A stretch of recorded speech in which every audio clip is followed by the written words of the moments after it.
नमस्कार, मैं हूं आपके साथ नलोफर अंसारी और आप देख रहे हैं एनटीवी न्यूज। आई नजर डालते हैं आज की खास खबरों पर। नगर पंचायत मोहान व नगर पंचायत में न्योतनी में माता अहिल्याबाई होलकर के चित्र पर माल्यार्पण कर मनाया गया कार्यक्रम। आपको बताते चलें कि उत्तर प्रदेश सरकार की मंशा के अनुरूप अहिल्याबाई होलकर जो मालवा की शासक थी, उनका जन्म 31 मई 1725 ईस्वी को चोड़ी गांव में हुआ था, जो कि महाराष्ट्र के अहमदनगर जिले में है। अहिल्याबाई का जन्म एक साधारण मराठा परिवार में हुआ था। वह बचपन से ही भगवान शिव की शक्ति में लीन रहती थी। उन्होंने समाज में सुधार लाने के लिए कई काम किए, जैसे सती प्रथा का विरोध, महिलाओं को रोजगार, शिक्षा को बढ़ावा देना, अर्थव्यवस्था को मजबूत किया, व्यापार को बढ़ावा दिया और किसानों की मदद की। उनकी कहानी आज सभी लोगों को प्रेरित करती है। अहिल्याबाई होलकर के कार्यक्रम को लेकर जनपद उन्नाव की नगर पंचायत न्योतनी में मोहन विधायक ब्रजेश रावत व भाजपा जिला महामंत्री पुनीता दीक्षित की उपस्थिति में कार्यक्रम प्रारंभ हुआ। मंच पर उपस्थित मोहन विधायक ब्रजेश रावत और महामंत्री पुनीता दीक्षित को स्मृति चिन्ह एवं अंगवस्त्र स्वयं की प्रतिमा को न्योतनी चेयरमैन ओम प्रकाश ने मंच पर सम्मानित किया। मंच पर उपस्थित न्योतनी अधिशासी अधिकारी महेश श्रीवास्तव ने पुनीता दीक्षित को अंगवस्त्र देकर सम्मानित किया। मंच पर उपस्थित पुनीता दीक्षित ने बताया, अहिल्याबाई शिव की पुजारन थी। उन्होंने 12,000 मंदिरों का उद्धार किया। उन्होंने बाल विवाह पर रोक लगाई, महिलाओं को आत्मनिर्भर बनाने के भरसक प्रयास किए, गरीबों के पूर्ण रूप से मदद करना और शिक्षा पर विशेष रूप से बढ़ावा दिया। इसके पश्चात नगर पंचायत मोहन कार्यालय में अहिल्याबाई होलकर का कार्यक्रम मनाया गया है। मैं पुनीता दीक्षित उन्नाव से महिला मोर्चा महामंत्री। माता अहिल्याबाई को लेके आज नगर पंचायत न्योतनी में कार्यक्रम था। उसमें मेरा सौभाग्य था कि मेरा आना हुआ और इस कार्यक्रम को मतलब माता अहिल्याबाई ने जो बहुत अच्छे मतलब इतिहास में बहुत बड़ा काम किया था, लेकिन उनका कहीं लुप्त हो गई थी, जो उनको कहीं इतिहास में पढ़ाया नहीं जा रहा था। लेकिन आज ये चीज मोदी जी के द्वारा उनको फिर से इस चीज़ों को उनका बनाया जा रहा है। उनका 30 शताब्दी दिवस मनाया जा रहा है, जिसमें कि महिलाओं को मतलब जैसा उन्होंने पहले किया था वो आज मोदी जी कर रहे हैं। उन्होंने पहले महिलाओं को जागृत किया, शासक मतलब उन्होंने अर्थशास्त्र से उनको हर तरह से आत्मनिर्भर बनाया था।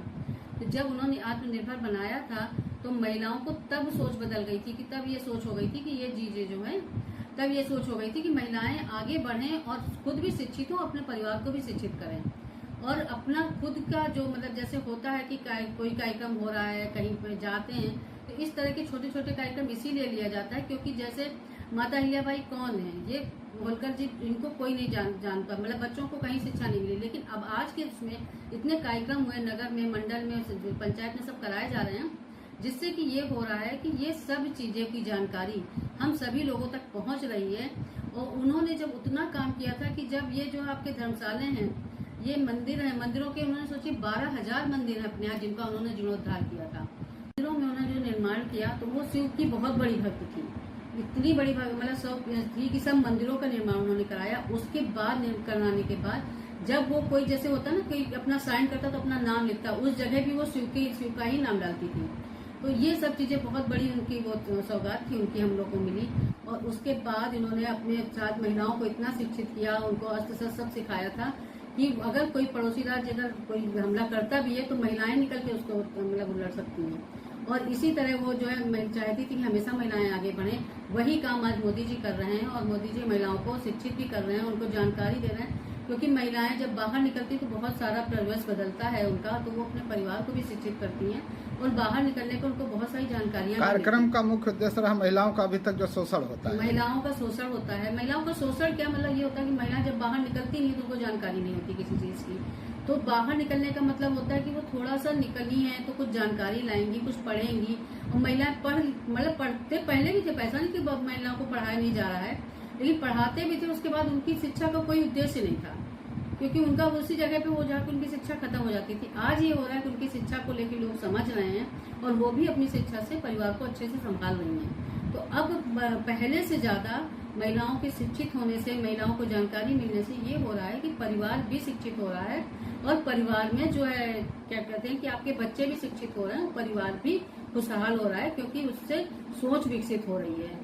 जब सोच अच्छी बाहर से सीख के आती है तो सोच अच्छी होती है। सोच अच्छी होती है तो पहले जैसे बहुत ज्यादा वो घर में होता था कि सबसे एक दूसरे से जलन हो रही है, कुछ हो रहा है, ये सब चीजें बहुत कम हो चुकी हैं। परिवार में बहुत अच्छा सा सबका उठना बैठना हो रहा है, क्योंकि वो उनका सोच केवल अपने बच्चों, परिवार और अपने घर को ही सब चीजों के अच्छे से अच्छा किया जाए। तो ये सारी चीजें हो रही हैं। जैसे अब हम लोग उस पे हैं कि महिलाएं हमारे पास आती हैं, बहुत कुछ अपना शो बताती रहती हैं कि ये सब चीजें हम कैसे क्या करें क्या नहीं, तो हम लोग उन चीज़ों को शिक्षित भी करते हैं और बताते हैं और उनको काफ़ी सारी समस्याओं का हल भी करते हैं कि वो चीज़ें होती हैं। तो काफ़ी जानकारी भी मिल रही है और काफ़ी कुछ आगे बढ़ रहा है। तो माता अहिल्याबाई ने की सोच को अब हम लोग विकसित कर रहे हैं और उनका बहुत बहुत धन्यवाद कि उन्होंने हम लोगों के लिए इतना कुछ किया का जन्म 31 मई 1725 में हुआ और उस समय महिलाओं पर बहुत सी पाबंदियाँ थी और एक गड़रिया परिवार यानी पाल समाज में हुआ था।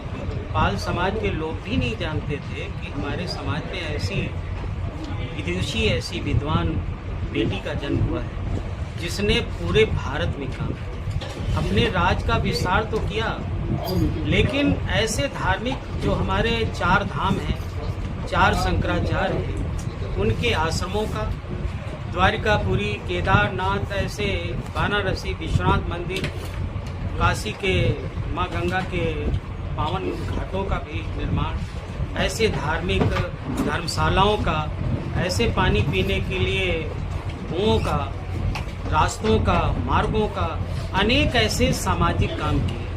उनका जो कार्य और व्यवहार था राज्य की आवाम के लिए, राज्य की जनता के लिए, जैसे बाबा साहब ने जो संविधान दिया है लोकतांत्रिक, उस समय 7वीं शताब्दी में उन्होंने संविधान में दिए गए फंडामेंटल राइट के आधार पर उन्होंने देश के लिए काम किया और सनातन की जो व्यवस्था है, जो रीति रिवाज है, उनको जन जन तक पहुंचाया। उनकी न्यायप्रियता, उनके जो गाय के बच्चे के खत्म होने, अपने पुत्र के प्रति न्याय करने, एक ऐसा उदाहरण उन्होंने प्रस्तुत किया है जो आज के ज़माने में गिरती हुई सामाजिक व्यवस्था के लिए प्रेरणा देने का काम माँ अहिल्याबाई के कृतित्व और व्यक्तित्व से समाज को एक सीख लेनी चाहिए। अपने बेटा बेटी को उनके बताए गए रास्ते पे चलने की प्रेरणा महिलाएं दें, पुरुष दें, बच्चे दें, जिससे राष्ट्र गौरव की अनुभूति करें, उनका परिवार संस्कारवान हो और एक भारत की परंपरा रीति रिवाज जो पुरानी प्राचीन थी उससे आत्मसात करके अपने जीवन को सुधार सके और खुशहाली के रास्ते पर ले जा सके।